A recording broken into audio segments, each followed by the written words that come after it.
balance worship and serving in our lives as women of faith?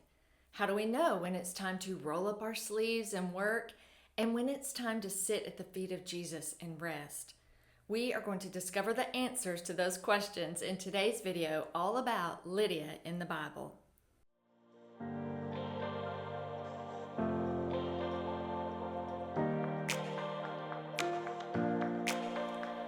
What can we learn from Lydia in the Bible about worshiping and serving?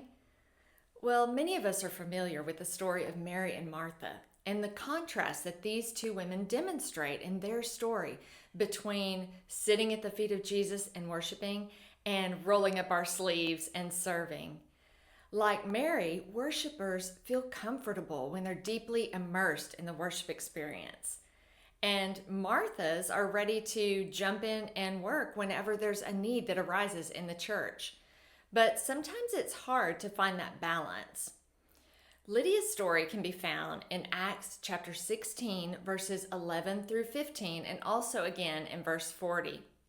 We can learn so much from Lydia's example about the balance between worshiping and serving.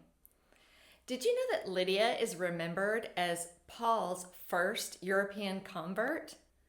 When Paul and Silas first met Lydia, they found her with other women praying outside the city gates by the river on the Sabbath. Acts 16 and 14 tells us Lydia was a worshiper. It says, "One of them was Lydia from Thyatira, a merchant of expensive purple cloth, who worshipped God. As she listened to us, the Lord opened her heart and she accepted what Paul was saying." Lydia was also the kind of woman who could do it all. I mean, she ran a successful business, she took care of her home, she even showed hospitality. Let's just say, I want to be like Lydia when I grow up. She even practically begged Paul and Silas to stay with her. We see that in verse 15. Let's take a look at it. It says, "She and her household were baptized, and she asked us to be her guests. If you agree that I am a true believer in the Lord," she said, "come and stay at my home." And she urged us until we agreed. So, how did Lydia find that balance? First, she started every week with a time of prayer. Remember when Paul and Silas found her? She was praying with a group of women by the river, which she did every week on the Sabbath. And her relationship, because of that, with her Heavenly Father, it set the rhythms that kept her life in balance, even in the midst of a busy week. Second, Lydia opened her heart to what God wanted to do in and through her. She allowed God to use her gifts to serve Him.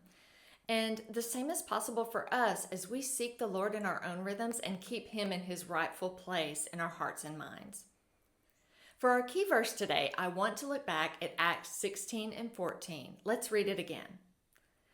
"One of them was Lydia from Thyatira, a merchant of expensive purple cloth who worshipped God. As she listened to us, the Lord opened her heart and she accepted what Paul was saying." Lydia's story was a short one, but her experiences and her transformation opened the door for ministry to happen in that part of the world. It's amazing, isn't it? Now, I want to pause right here and let you know that I have a graphic organizer that you can use to take notes on this video and others like it. I'll put a link to it down in the show notes, but you'll want to grab you a copy. All you have to do is hop over to my website and become a subscriber, and I will email you this download. You can print it off and take notes on this video to remember all about Lydia in the Bible. On each of these graphic organizers, there's a place to record the key verse. There's also a place to record a related verse.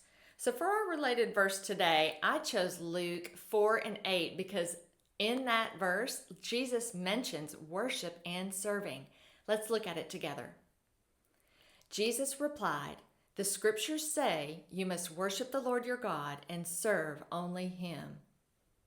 Thank you so much for joining me for this short lesson about Lydia in the Bible. Before you go, be sure and hit the subscribe button so you'll be notified when other videos like this one become available. Until next time.